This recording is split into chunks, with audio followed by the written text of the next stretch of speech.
मध्य प्रदेश की पावन भूमि अमरकंटक में स्थित इंदिरा गांधी राष्ट्रीय जनजातीय विश्वविद्यालय, इसके मनभावन प्रांगण में विश्वविद्यालय एवं नागरी लिपि परिषद के संयुक्त तत्वावधान में 47वें अखिल भारतीय नागरी लिपि समारोह का 2 दिवसीय आयोजन 20 और 21 दिसंबर 2024 को सफलतापूर्वक संपन्न हुआ।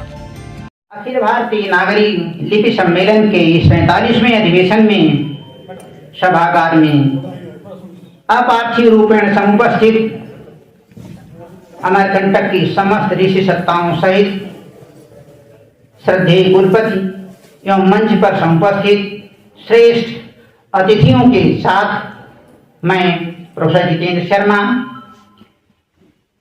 धर्म तीर्थ एवं तीर्थ क्षेत्र अमरकंटक में अवस्थित इंदिरा गांधी राष्ट्रीय विश्वविद्यालय के इस भव्य सभागार में आपका हार्दिक अभिवादन और अभिनंदन करता हूं।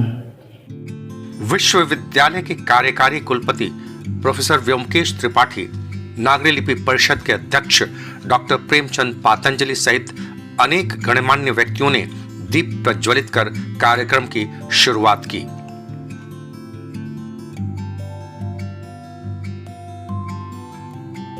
इस विशेष समारोह में देश विदेश से अनेकों नागरी लिपि प्रेमी आभासी माध्यम से भी जुड़े हुए थे।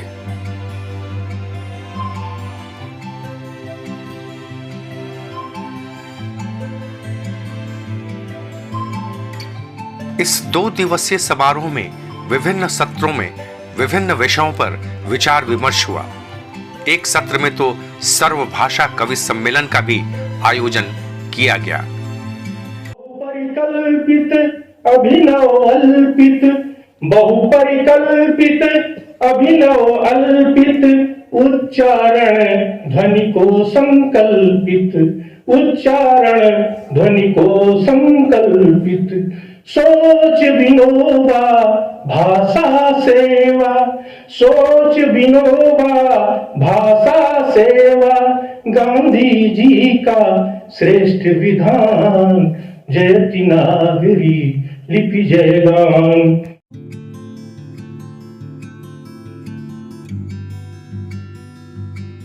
इस शुभ अवसर पर नागरी लिपि सेवैयों और नागरी लिपि के प्रचार प्रसार में लगे गणमान्य व्यक्तियों को भी सम्मानित किया गया।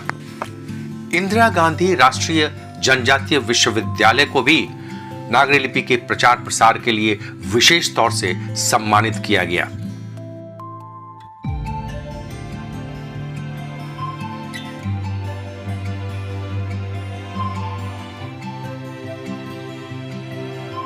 रोमियो रोला भी कुछ इसी तरह से कहती हैं, यदि पृथ्वी पर कोई ऐसा स्थान है जहां अत्यंत प्राचीन काल से, जबकि मानव ने अपने अस्तित्व के सपने देखने प्रारंभ किए, सभी प्रकार की जीवन शैलियों को अपना एक घर मिला, तो यह है भारतवर्ष। ऐसी देवनागरी का मैं बार बार अभिनंदन करता हूँ। मानस भवन में आर्यजन जिसकी उतारे आरती, भगवान भारतवर्ष में गूंजे हमारी भारती। 17 अगस्त 1975 पौरार आश्रम वर्धा में उन्होंने नागरी लिपि की स्थापना की थी, और उससे पहले हजारों एकड़ जमीन जो समृद्धशाली किसान थे उनसे लेकर के और भूमिहीन किसानों में वितरित की। लेकिन उनके मन में विचार आया कि ये तो इतना स्थायी काम नहीं है, स्थायी काम है इस राष्ट्र की भाषा और संस्कृति की जो वाहिका देवनागरी लिपि है, उसकी स्थापना की जाए। सबसे पहले मैं अखिल भारतीय नागरी लिपि के जितने लोग सदस्य हैं, मैं सबको बधाई देना चाहता हूं कि आप लोग आईजेएनटीयू अमरकंटक को इस बार सम्मेलन के लिए चुने हैं। मां नर्मदा का ये क्षेत्र है। हम चाहते हैं मां नर्मदा का आशीर्वाद से जो देवनागरी लिपि है, खाली भारत नहीं पूरा दुनिया भर में उसका डंका बजाए। आज के सभा के अध्यक्ष डॉक्टर प्रेमचंद पतंजलि जी, पूर्व कुलपति और चेयरमैन अखिल भारतीय नगर लिपि सम्मेलन, महामंत्री डॉक्टर हरि सिंह पाल जी और भारत के कोने कोने से पधारे हुए जितने हमारे सदस्य हैं अखिल भारतीय नागर लिपि के, मैं उनको स्वागत करता हूं। आपको जानकर खुशी होगी कि जो IJTU है ये पहले भारत का जनजाति विश्वविद्यालय है। पूरे भारत में पहले जनजाति विश्वविद्यालय भारत सरकार का अमरकंटक है। जब ये बात मैं बोल रहा हूं कि हमको सबसे पहले देखना चाहिए किसके पास लिपि नहीं है। हम तो देवनागरी पर बात करेंगे, किसके पास लिपि नहीं है। भारत एक, आपको पता है भारत में चाहे उत्तर पूर्व भारत बोलिए, मध्य भारत बोलिए, महाराष्ट्र का पार्ट बोलिए, राजस्थान का पार्ट बोलिए, उड़ीसा, छत्तीसगढ़, मध्य प्रदेश, झारखंड, बंगाल में जनजाति की संख्या बहुत है।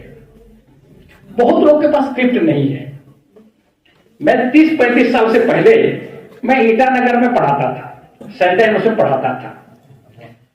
तो जब मैं ईटानगर में 1990 के अंदर पढ़ाता था, वहां एक चर्चा चलता था कि भाई अरुणाचल का कोई स्क्रिप्ट नहीं है, कि वो ट्राइबल एरिया है, सब अपने बोली बोलते हैं, तो उनका स्क्रिप्ट नहीं है। तो लोग वहां पहले देवनागरी से शुरू किए स्क्रिप्ट लिखने के लिए, क्योंकि कहीं ना कहीं ट्राइबल एरिया में स्क्रिप्ट देवनागरी ना हो तो जोड़ने के लिए बड़ा डिफिकल्ट है ट्राइबल एरिया में स्क्रिप्ट बनाने के लिए। तो देवनागरी खाली तो हमको भारत को नहीं जोड़ रहा है, पूरे जो आदिवासी समाज है देवनागरी को लोग एडप्ट कर लें तो मेरे ख्याल से आसान होगा पढ़ाई। जैसे अभी बात आया न्यू एजुकेशन पॉलिसी में कि अपने जो लैंग्वेज है उसमें अपन न्यू एजुकेशन पॉलिसी पढ़ सकते हैं। कोई विद्वान ने क्वेश्चन पूछा, चलिए भाई आप तो अपना उड़िया वाले पढ़ लेंगे, बंगाल वाला पढ़ लेंगे, ये जनजाति पढ़ेगा कैसा? स्टैंडर्डाइज फॉर्म में तभी पढ़ पाएगा। तो अभी समय आ गया है जिसके पास लिपि ना है, उन्हीं के जो लोग स्कॉलर है, उन्हीं समाज के स्कॉलर है, वो लोग आगे आना चाहिए और उनको सोचना चाहिए कि हम ऐसे स्टैंडर्डाइज फॉर्म बनाए हैं जिसमें बच्चे हमारे अपना हायर एजुकेशन पढ़ पाए। बात आई हमारे देवनागरी लिपि की। मैं इतिहास का छात्र हूं, आपको पता होगा लिपि का डेवलपमेंट कैसे हुआ। पहले लिपि सिंबल्स बनाते थे, चिन्ह में लिपि मानते थे। उसके बाद हड़प्पा सभ्यता आई। हड़प्पा सभ्यता में लिपि है लेकिन हम लिपि नहीं पढ़ पा रहे। अब क्वेश्चन आता है क्यों नहीं पढ़ पा रहे? अब पढ़ क्यों नहीं पा रहे? इसका कारण जानते क्या है? जो लिपि में वो लिखा गया है वो लिपि भारत में मर गया है, किसी को पता नहीं है। ऐसा एक केस इजिप्ट में आया था। इजिप्ट में पुराना लिपि को पढ़ नहीं पा रहे थे।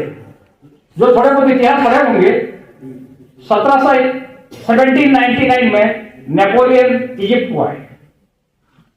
अब नेपोलियन जरूर योद्धा थे, लेकिन उनके साथ वो लिंग्विस्ट के लोग ले आए, हिस्टोरियन ले आए, पॉलिटिकल साइंटिस्ट, सभी लोग को लेकर उनके 2 सोल्जर्स एक जगह में बैठे हुए थे और सोल्जर को पता चला कुछ लिखा हुआ है पुराना में। उन्होंने नेपोलियन को खबर दिया कि सर ऐसा है, हमारे पास हम लोग कोई मौलवी में बैठे हुए हैं और एक पत्थर में लिपि लिखा हुआ है। और आपको पता है उसी लिपि का बेसिस में इजिप्ट का लिपि, पुराना लिपि पढ़ा गया है। भारत में दुर्भाग्यवश ऐसा कोई लिपि ना मिला है जिसमें हम पढ़ पाए। उसके बाद फिर आप आते हैं, भारत जब शुरुआत होती है ब्राह्मी और खरोष्टी।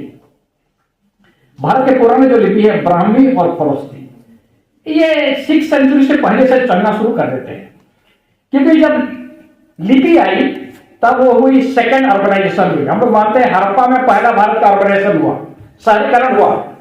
लिपि आने के बाद दूसरी शहरीकरण हुआ। उस टाइम में ब्राह्मी और खरोष्टी लिपि से दूसरी शहरीकरण हुआ। तो ब्राह्मी भारत में 2 टाइप का ब्राह्मी मिलते हैं, एक उत्तर ब्राह्मी, एक दक्षिण ब्राह्मी। अलग नहीं है कुछ, थोड़ा बहुत डिफरेंसेस है, लिखने में बहुत ज्यादा थोड़ा बहुत डिफरेंसेस है। आपको मानते हैं उत्तर ब्राह्मी और दक्षिण ब्राह्मी। खरोस्ती फिर क्या है? और एक था खरोस्ती। खरोस्ती ऐसा था, खरोस्ती बाहर का है, भारत से उसको एडप्ट किया गया। जैसे ग्रीक के लोग आए थे, अरामाइक लोग आए थे, ये शब्द खरोस्ती यूज किया, लेकिन भारत में यूज किया, ब्राह्मी यूज हुआ।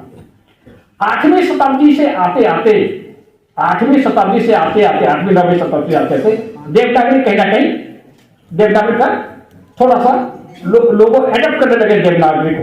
और आप जानते हैं सब विद्वान कि 10th सेंचुरी से 10वीं शताब्दी से देवनागरी में सब लिखाई पढ़ाई शुरू हो गया। लेकिन बात यह हो कि हम देवनागरी को सम्मेलन क्यों कर रहे हैं? इसलिए कर रहे हैं, भारत का आत्मा देवनागरी लिपि में छिपा हुआ है। भारत को जानना है तो आपको देवनागरी लिपि को जानना पड़ेगा। भारत को जितना ज्ञान का भंडार देवनागरी लिपि में लिखा है। अभी एक प्रोफेसर शर्मा बोल रहे थे, मराठी हो, उड़िया हो, मलयालम हो, बंगाली हो, आसामीज हो, ये सब देवनागरी लिपि लिखते हैं। कारण क्या जानते हैं? इसको पढ़ने के लिए, ज्ञान का भंडार को जानने के लिए आपको देवनागरी लिपि जानना पड़ेगा। खुशी की बात है, भारत सरकार ने एक अभी नया जो न्यू एजुकेशन पॉलिसी है 2020, उसमें सबसे एक एम्फासिस है, क्या जानते हैं? एक इंडियन इंस्टीट्यूट ऑफ ट्रांसलेशन ज्यादा से ज्यादा होना चाहिए। इसका मतलब क्या है? जो भी कोई रीजनल लैंग्वेजेस है उसको ट्रांसलेशन होना चाहिए। ट्रांसलेशन क्यों होना चाहिए? ज्यादा से ज्यादा लोग पढ़ पाए। आपको पता है कि शायद पूरे दुनिया में देवनागरी लिपि तीसरे या चौथा नंबर में आता है जो लोग जानते हैं। इससे पता चलता है इतना बड़े जनसंख्या को आपको आगे बढ़ाने के लिए देवनागरी लिपि का जरूरत है। इसके ऊपर ज्यादा से ज्यादा रिसर्च होना चाहिए और हमको यह कोशिश करना चाहिए, जिसके पास लिपि ना हो हम कैसे उनको लिपि करा पाए, स्टैंडर्ड फॉर्म में ला पाए, तब तक वहीं के बच्चे भी अपना लिपि में पढ़ाई कर पाए। 20 दिसंबर को यहाँ उपस्थित हैं। तुरंत ही 23 दिन बाद प्रयाग में कुंभ होने वाला है, महाकुंभ होने वाला है। हमने 23 दिन पहले ही आज यहाँ महाकुंभ का आयोजन किया है। ये महाकुंभ में यहाँ त्रिवेणी बहेगी, ज्ञान की, प्रेम की और सद्भाव की। ये मां नर्मदा का उद्गम स्थल है। यहाँ आप पुण्यार्थी हैं कि केरल से सीजे प्रसन्न कुमारी जी आई हुई हैं। आप सब जानते हैं, आपका परिचय हो गया यहाँ पर। और ये देखिएगा कि कहाँ से आई है, तिरुवनंतपुरम से। ये वनिता कॉलेज की हिंदी विभाग अध्यक्ष है। पिछली बार जब हमने केरल में अखिल भारतीय नागरी लिपि सम्मेलन किया था 46वां, तो उसकी ये संयोजक थी। डॉक्टर एस नायर यहाँ पर आई हुई है, आशा एस नायर। आशा जी खड़ी हो जाइएगा। ये भी तिरुवनंतपुरम से आई हैं और ये उज्बेकिस्तान के ताशकंद विश्वविद्यालय में हिंदी पढ़ा चुकी है।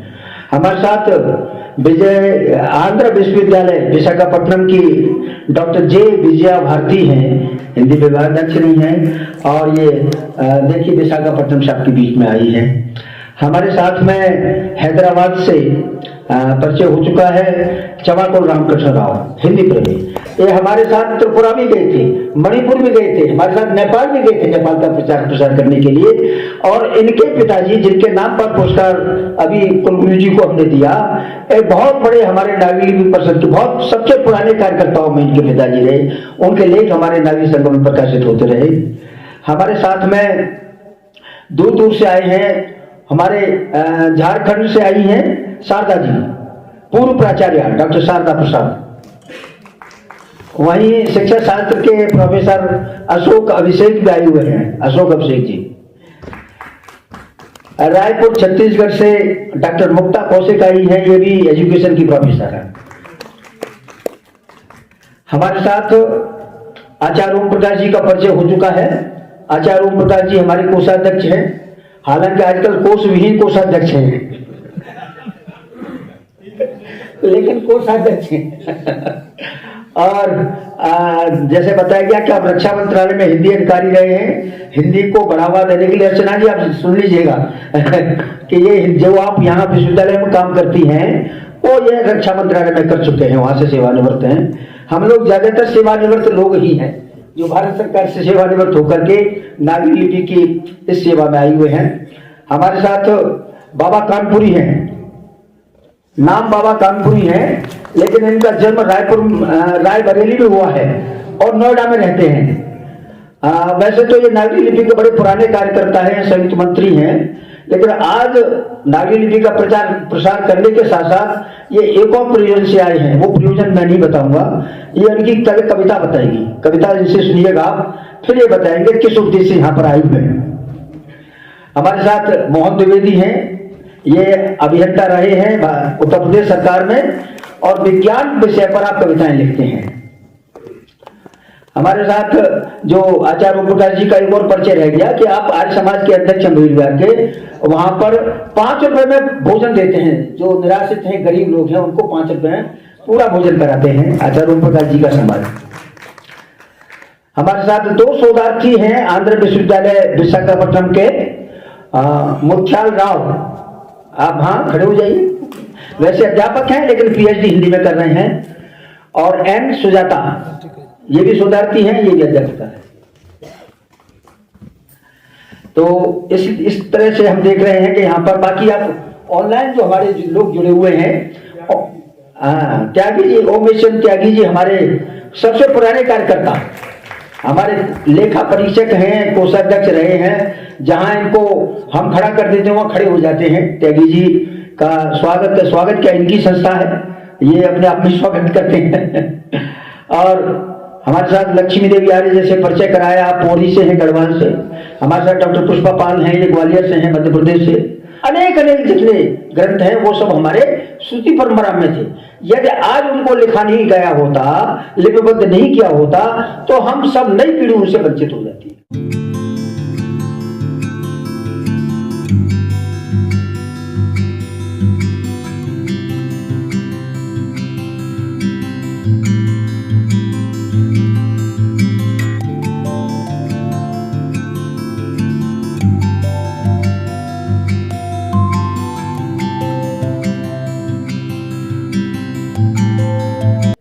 कभी सोच न पाई कि ऐसे मंच पर मैं खड़ी हो जाऊंगी, क्योंकि इतनी दूरी है। हम तिरुवनंतपुरम से हम आ गई हैं, इतनी पूरे एक दिन की लंबी यात्रा के बाद हम यहाँ खड़ी हैं।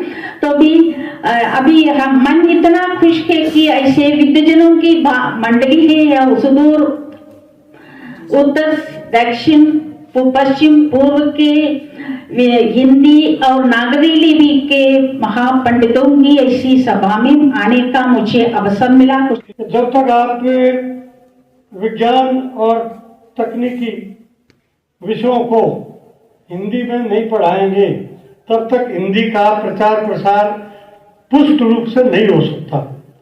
और हिंदी का नहीं होगा तो देवनागरी भी फिर कहीं स्टैंड नहीं करती है। अब कितने दिनों बाद, यानी आज़ादी के अगर 75 साल हो गए और हम वहीं के वहीं चल रहे हैं। छोटे छोटे देश अपनी भाषाओं में विज्ञान और टेक्नोलॉजी का ज्ञान देते हैं, पढ़ाते हैं और उन्हीं में परीक्षा लेते हैं, उन्हीं में अपने युवकों को तैयार करते हैं। आपको निवेदन करता हूं कि युवा पीढ़ी आगे आए और इस काम को संभाले।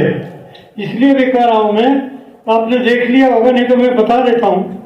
नागरी लिपि परिषद में काम करने वाले 99% लोग रिटायर्ड हैं, अवकाश प्राप्त हैं। और अवकाश प्राप्त लोगों के कंधों पर ये भार कितने दिन तक चल सकता है, कि आपकी जिम्मेदारी है युवा पीढ़ी की, आप इसको लेकर आगे। राष्ट्रभाषा का मान्यता अभी तक नहीं आया। 75 साल स्वतंत्र हुआ, लेकिन आज तक मैंने राष्ट्रपति को लिखा है, प्रधानमंत्री को लिखा है, कई लोगों को लिखा है। वो लोग समय पर करेंगे। अब तो ये विचार नहीं हो सकता है ऐसा कहिए कि राष्ट्रभाषा हिंदी होना अनिवार्य है। महात्मा गांधी ने कई बार कह चुका है आंदोलन में, हिंदुस्तान की भाषा हिंदी से ही एकता होती है। अनुसंधान की जो बात आपने कहा शर्मा जी ने कहा, तो जो भी हमारे भाषा के अध्यापक बनते हैं, एक ऐसी व्यवस्था होनी चाहिए कि कम से कम 3 भाषाओं का ज्ञान उनको होना चाहिए। 3 भाषाओं की पढ़ाई वो करके जाएंगे तो प्रचार करने के लिए वो ठीक रहेंगे। सबसे बड़ी कमी यही है कि अध्यापक एक भाषा के हो जाते हैं और वो दूसरी जगह जाके काम नहीं कर पाते, वो वहीं के वहीं रह जाते हैं।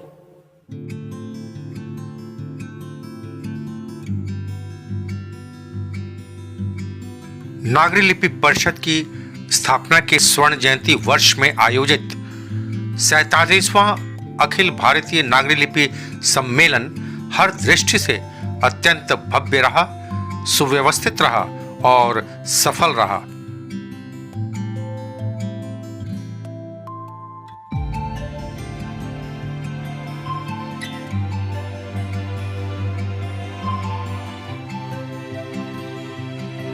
चलते चलते हम ये भी बताना चाहेंगे कि इस शुभ अवसर पर कई पुस्तकों का लोकार्पण भी किया गया।